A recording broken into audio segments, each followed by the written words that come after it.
इस वीडियो में हम लोग पढ़ेंगे एटीएम नेटवर्क के बारे में। अक्सर नेटवर्किंग में ये क्वेश्चन पूछा जाता है, लॉन्ग मार्क्स में पूछा जाता है कि एटीएम नेटवर्क क्या है। तो एटीएम जो आप जहाँ से आप पैसे निकालते हैं वो एटीएम नहीं है, एक मेथड है। क्या है? एक मेथड है, एसिंक्रोनस ट्रांसमिशन मोड, जो इसका फुल फॉर्म होता है। पहले के टाइम में क्या होता था कि हमें वॉइस मैसेज भेजना होता था, हमें ऑडियो मैसेज भेजना होता था, वीडियो मैसेज भेजना होता था, तो हम लोग अलग अलग मीडियम का यूज़ करते थे। एटीएम नेटवर्क में कंबाइन करके सारे मैसेज को एक साथ भेजा जा सकता है, तो ये थोड़ा सा इसका फैसिलिटी है एटीएम नेटवर्क का। और यहाँ पे क्या होता है, एक फिक्स डेटा यूनिट होती है, मतलब कि एक फिक्स्ड साइज़ होता है जिसे हम लोग सेल करते हैं। आगे पढ़ेंगे कि इसका साइज़ हम लोगों ने फिक्स्ड क्यों रखा। तो सबसे पहला जो फ़ायदा होता है एटीएम का, यहाँ पे आप लोग कोई भी डेटा हम लोग मैसेज हो गया, कोई भी इन्फॉर्मेशन हो गया, ऑडियो हो गया, वीडियो हो गया, एक साथ एक ही नेटवर्क पे हम लोग भेज पाने में सक्षम हो गए, एलिजिबल हो गए। अब देखो इसका क्या क्या कैरेक्टरिस्टिक्स है, बहुत डिटेल में इस वीडियो को आज बताऊंगा। ATM packet networks like X.25 जो मैंने पढ़ाया था उसी की तरह ये काम करता है, जैसे आपका फ्रेम रिले काम करता था, X.25 प्रोटोकॉल काम करता था। ATM integrated all different type of traffic into one network, मतलब डिफरेंट ट्रैफिक को आप एक नेटवर्क पे आप भेज सकते हो, मतलब कि एक कम्युनिकेशन चैनल के द्वारा आप भेज सकते हो। एटीएम सपोर्ट मल्टीप्लेक्सिंग मेथड का यूज़ करता है, मतलब मल्टीपल डेटा हम एक साथ भेज सकते हैं। ATM does not provide flow control and error control. Flow control और एरर कंट्रोल को काम करने का काम ये नहीं करता है डेटा लिंक लेयर में। जो डेटा लिंक लेयर में हम लोगों ने पढ़ा होगा कि फ्लो कंट्रोल का काम करता है, एरर कंट्रोल का काम करता है, वो यहाँ पे मिस है। एटीएम सर्व्स लैन एंड वैन बैक, मतलब कि किसी भी लैन और किसी भी वैन में इतना समझ लो कि आप अपने नेटवर्क को भेज सकते हो। और नीचे में जो राम कहानी लिख के रखी गई है, इसका मतलब ये है कि आपको अलग से कोई कनेक्शन क्रिएट करना नहीं पड़ेगा इसको, मतलब इसे यूज़ करने के लिए। जो बनी बनाई आपका कनेक्शन है, जो बना बनाया आपका कम्युनिकेशन मोड है, उस पर आप इस नेटवर्क का यूज़ कर सकते हो, एटीएम नेटवर्क का। तो बहुत ही सिंपल सा टॉपिक है। अब देखो, अब एक एटीएम सेल, मैंने पहले ही बोला था फिक्स साइज होती है यहाँ पे, जिसे हम लोग सेल करते हैं। क्या कहते हैं? सेल करते हैं। ऑलरेडी यहाँ पे लिखा हुआ है ATM use fixed data unit called cell, मतलब कि एक मान लो कि जो कि पैकेट के फॉर्म में डेटा जाती है, तो प्रत्येक पैकेट का उसका एक फिक्स साइज होता है, उसका नाम दिया गया है सेल। अब फिक्स क्यों रखा गया है इसे समझते हैं। तो वही राम कहानी यहाँ पे लिखा हुआ है। देखो, अगर हम लोग कोई लार्ज साइज रखते हैं पैकेट का, तो एक फ़ायदा होगा कि हेडर हमें कम लगाना होगा, बट इसका एक नुकसान होगा। अगर पैकेट का साइज बड़ा होगा तो जब तक वो फिल नहीं होगा तब तक वो आगे की ओर प्रस्थान नहीं करेगा मतलब कि थोड़ा सा टाइम कंज्यूमिंग हो जाएगा अगर हम पैकेट के साइज को बहुत ही बड़ा रखेंगे। अब एक क्वेश्चन आता है कि वेरिएबल रख लेते हैं, मतलब कि वेरिएबल समय की सिचुएशन के हिसाब से साइज को हम घटा बढ़ा सकते हैं, ऑडियो को अलग से भेज दो, वीडियो को अलग से भेज दो। तो यहाँ पे भी प्रॉब्लम होती है। प्रॉब्लम कराते हैं स्टारवेशन में क्या होता है कि कुछ पैकेट तो पहुँच गया बट कुछ पैकेट रह गया, लॉस कर जाता है।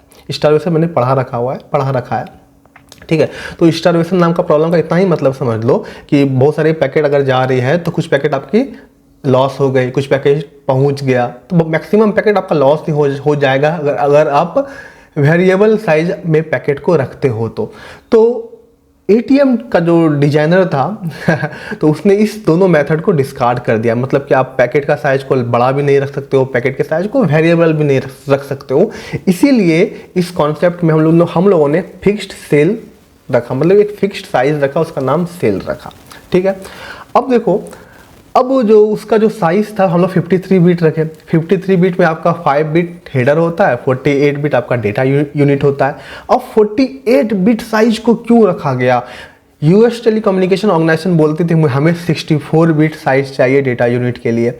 जापानीज टेलीकम्युनिकेशन बोलती थी मुझे 32 बिट साइज चाहिए। एक कॉम्प्रोमाइज करके 48 बिट डिसाइड किया गया और 48 बिट साइज ही रखा गया आपका डेटा यूनिट का। अब देखो, एटीएम सेल है 2 फॉर्मेट। एटीएम सेल का 2 फॉर्मेट होता है। कौन कौन? User to network interface and network to network interface. जैसा नाम है वैसा ही काम है। जो यूजर और नेटवर्क के बीच में इंटरफेस प्रोवाइड कर रहा है, ये आपका यूजर हो गया, ये आपका नेटवर्क हो गया। यूजर और नेटवर्क के बीच में जो इंटरफेस प्रोवाइड कर रहा है वो आपका कहलाएगा UNI. Network to network interface, जो 2 नेटवर्क के बीच में इंटरफेस प्रोवाइड कर रहा है, आप देख सकते हो ये पब्लिक नेटवर्क, ये भी पब्लिक नेटवर्क, वो कहलाएगा आपका नेटवर्क टू नेटवर्क इंटरफेस। तो था ना सिंपल। अब देखो इसका एक हेडर फॉर्मेट आता है, जो हेडर फॉर्मेट जो स्टार्टिंग में हम लोग लगाते हैं किसी भी मैसेज को भेजने के लिए, दोनों का अलग अलग होगा। यूजर टू नेटवर्क इंटरफेस का अलग होगा और नेटवर्क टू नेटवर्क का भी अलग होगा। थोड़ा सा मैं स्लाइड को छोटा कर देता हूँ, अब देख सकते हो दोनों फिगर को आप यहाँ से नोट कर सकते हो। फिगर में थोड़ा सा प्रॉब्लम है, यहाँ पे आप लोगों ने इन्फॉर्मेशन पेलोड यहाँ पे भी आप मेंशन होगा, इन्फॉर्मेशन पेलोड यहाँ पे भी मेंशन होगा, और CLP के बीच में यहाँ पे थोड़ा सा गैप दे दोगे, मतलब कि एक लाइन खींच दोगे, थोड़ा सा मिसप्रिंटिंग हो गई होगी बुक में। तो दोनों फॉर्मेट को आप लोगों को याद कर लेना है। जेनरिक फ्लो कंट्रोल क्या होता है? जेनरिक फ्लो कंट्रोल आपको याद रखना आपका यूजर टू नेटवर्क इंटरफेस में ही यूज होता है, आपका नीचे में यूज नहीं होता है। नेटवर्क टू नेटवर्क इंटरफेस में इसका यूज नहीं होता है। जेनरिक फ्लो कंट्रोल क्या होता है? फ्लो को कंट्रोल करता है, आपके ट्रैफिक को कंट्रोल करेगा। अब देखो जेनरिक फ्लो कंट्रोल मैंने पहले ही बोला था आपका UNI में यूज होता है, NNI में यूज नहीं होता है। It control the traffic flow control, ये मैंने पहले ही बोला था, ये फ्लो कंट्रोल करता है, ट्रैफिक को कंट्रोल करता है। वर्चुअल पाथ आइडेंटिफायर क्या होता है? जैसा नाम है वैसा काम है, वर्चुअली एक पाथ को आइडेंटिफाई करेगा। सपोज हम लोगों को कोई भी कम्युनिकेशन भेजना होता है तो कोई पाथ के द्वारा ही भेजते हैं, तो एक वर्चुअली पाथ बनाते हैं। हाँ भाई तुमको इस पाथ से जाना है, तुमको इस पाथ से जाना है, तो आइडेंटिफाई करेगा आपका ये पाथ है, आपका ये पाथ है, आपका ये रास्ता है, आपका ये रास्ता है। तो 8 बिट होता है UNI के लिए और 12 बिट होता है आपका NNI के लिए। ठीक है, फंक्शन क्या होता है जो मैंने बोला वही इसका फंक्शन है। अब हो गया आपका, अब एक आता है VCI, virtual channel identifier. Virtual channel identifier क्या होता है? 16 बिट का होता है, चैनल को आइडेंटिफाई करता है, किस चैनल के हम लोग द्वारा, किस चैनल के द्वारा हम लोग भेज रहे हैं, कौन सा ट्रांसमिशन यहाँ पे के द्वारा हम लोग से भेज रहे हैं। एक तो गया पाथ, इस पाथ से जाएगा, ठीक है, एक इस पाथ से जाएगा, इस पाथ में हम लोग कौन सा चैनल यूज कर रहे हैं उसको आइडेंटिफाई करने का कौन काम करेगा? आपका VCI था ना, सिंपल। अब एक आता है payload type identifier. Payload type identifier क्या है? बहुत ही सिंपल है, ये बताता है type of information in the field, जो फील्ड में कौन सा इंफॉर्मेशन है, किस टाइप का इंफॉर्मेशन है। अब देखो बिट 1, बिट 2, बिट 3 क्या होता है? बिट 1 अगर आएगा तो ये आइडेंटिफाई करेगा ऑपरेशन को, एडमिनिस्ट्रेशन के लिए, मेंटेनेंस के लिए कोई इंफॉर्मेशन जा रहा है। बिट 2 ये शो करेगा कोई कंजक्शन तो नहीं हो गया, कोई प्रॉब्लम तो नहीं हो रही है मतलब कि आपके ट्रांसमिशन में। बिट 3 ये बताएगा use to convey information between end user. अब देखो CLP में क्या होता है, जैसा नाम है वैसा ही काम है, सेल लॉस प्रायोरिटी। ये आपको गाइड करेगा कंजक्शन को, मतलब कि आपका सेल कहीं डिस्कार्ड तो नहीं हो रहा है, कोई कंजक्शन तो नहीं है, कोई कंजक्शन की वजह से कोई सेल डिस्कार्ड तो नहीं हो रहा है। अगर 1 आएगा, अगर 1 आता है तो ये बताता है, एक प्रोबेबिलिटी शो करेगा कि आपका डिस्कार्ड हो सकता है, मे बी डिस्कार्ड, ठीक है। अगर 0 आएगा तो आपका शुड भी डिस्कार्ड, आपका डिस्कार्ड होगा ही, मतलब अगर डिस्कार्ड हो चुका है तो वो 0 से शो करता है। अब पता है header format, header error control, HEC, बहुत ही सिंपल है। हेडर एरर कंट्रोल, हेडर में कोई इंफॉर्मेशन है उसको कंट्रोल करने का काम करती है आपका HEC। बहुत ही सिंपल है, सबके नाम को याद रखो तो आसानी से सबके बारे में आप लिख सकते हो, ठीक है। अब इसका भी लेयर होता है, OSI की तरह इसका ATM का भी लेयर होता है, ठीक है।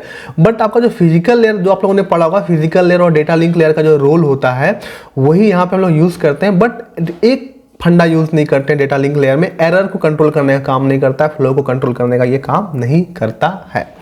अब देखो इस फिगर को बनाना आप और इस वाले चार्ट को मेंशन कर सकते हो, आपका फिजिकल लेयर और डेटा लिंक लेयर के इक्विवेलेंट होता है इसका ये तीनों चार्ट। बट जो मैंने बोला कि डेटा लिंक लेयर का जो रोल था आपका OSI में, वो रोल ये प्ले नहीं करता है, एरर को कंट्रोल नहीं करेगा, फ्लो को कंट्रोल नहीं करेगा। अब देखो फिजिकल लेयर जो आपने OSI में पढ़ा था, फिजिकल लेयर का जो रोल होता है, फिजिकल मीडियम को डिफाइन करेगा, किस मीडियम के द्वारा होकर आपका डेटा जाएगा, आप कौन सा केबल यूज कर रहे हो, फाइबर ऑप्टिकल केबल यूज कर रहे हो या कोएक्सियल केबल यूज कर रहे हो, बस यही काम है, जैसा नाम है वैसा ही काम है जो आप लोगों ने पढ़ा होगा OSI लेयर में। अब देखो दूसरा है आपका ATM लेयर। ATM लेयर क्या करता है, सेल और सेल जो ट्रांसपोर्ट हो रहा है बताएगा कि कौन सेल में कैसा हेडर लगाना है, कौन सेल का साइज कितना होगा, सेल को कंजक्शन को कंट्रोल करेगा, कंजक्शन नहीं होने के लिए देगा, मल्टीप्लेक्सिंग टेक्निक का यूज़ करके सेल को भेजेगा, अलग अलग सेल में अलग अलग जो सेल होती है सेल में हेडर लगा के उसके साइज को डिफाइन करके फिर आगे भेजता है, मतलब कि कंजक्शन को कंट्रोल करने का काम करता है,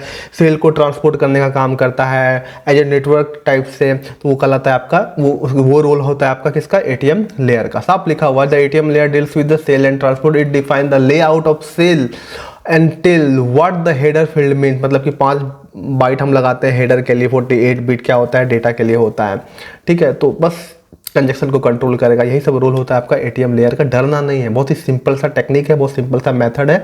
जितने भी मार्क्स का पूछे आपको लिख के आना है। अब तीसरा है आपका एटीएम एडेप्टेशन लेयर। जैसा नाम है वैसा ही काम है, डेटा को अडेप्ट करेगा और आगे की ओर भेज देता है। क्या काम होता है, डेटा को सेगमेंटेशन लगाएगा और थोड़ा सा जो भी अप्रोप्रिएट जितना भी इसका औकात है एरर को कंट्रोल करने का, उस मेथड को लगा के फिर डेटा को आगे की ओर भेजता है नेटवर्क पे। बस इतना ही काम है एटीएम एडेप्टेशन लेयर। डेटा को अडेप्ट करेगा और नेटवर्क और हायर लेवल की ओर भेजेगा, नेटवर्क की ओर भेजेगा, सेगमेंटेशन का यूज़ करेगा, एरर को कंट्रोल करेगा अपने हिसाब से और डेटा को भेज देगा आगे की ओर। अब देखो इसकी 5 क्लासेस ऑफ सर्विसेज है। क्या क्या है, बहुत ही सिंपल तरीके से समझो।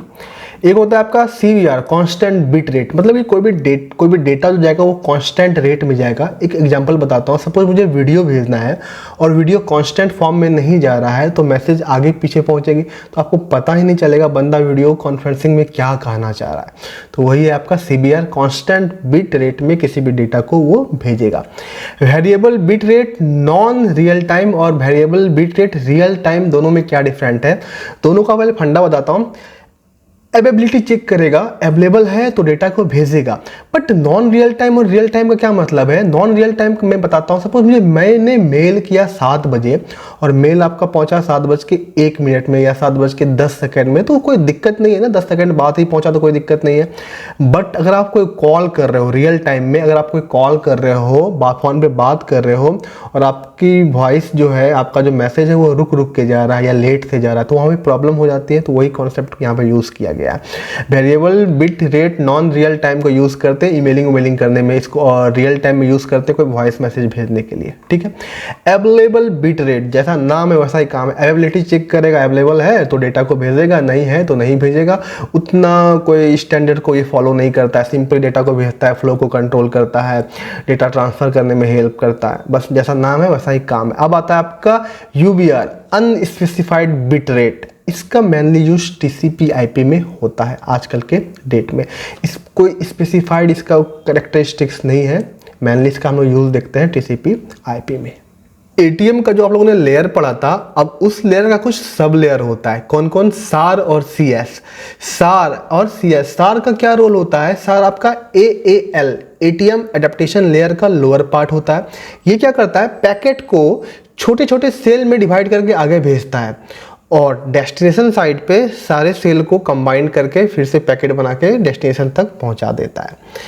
अब दूसरा होता है आपका CS। CS क्या करती है? CS का भी अलग अलग रिस्पॉन्सिबिलिटी होता है, बट मेन रिस्पॉन्सिबिलिटी है इसका डेटा को स्ट्रीम करने का, बिट को स्ट्रीम करने का, मैसेज की लेंथ को डिफाइन करता है। बस इतना ही काम है दोनों का।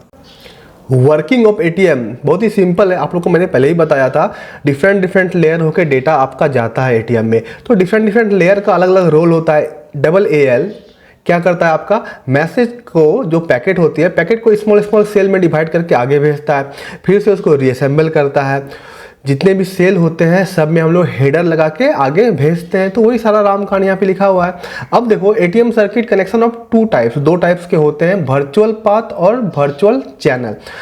चैनल क्या है? चैनल मतलब कि एक वायर है, किस वायर होके आपका डेटा जाएगा। जो वायर होगी आपका वो यूनिडायरेक्शनल पाइप होगा, मतलब कि एक ही डायरेक्शन में डेटा जाएगा। अब आपका वर्चुअल पाथ क्या हो गया, जो वायर जो आपका है उसको हम डिफरेंट, बहुत सारा जो वायर जा रहा है उसको किस रास्ते से होके भेजेंगे तो वो आपका पाथ कहलाएगा, वर्चुअल पाथ कहलाता है। अब दोनों को आइडेंटिफाई करने के लिए हम लोग आइडेंटिफायर लगाते हैं। क्या लगाते हैं? वर्चुअल पाथ को आइडेंटिफाई करने के लिए वर्चुअल पाथ आइडेंटिफायर लगाते हैं और वर्चुअल चैनल को आइडेंटिफाई करने के लिए वर्चुअल चैनल आइडेंटिफायर लगाते हैं। कुछ नहीं है, थ्योरी है, अब तो खत्म ही होने वाला है ये टॉपिक।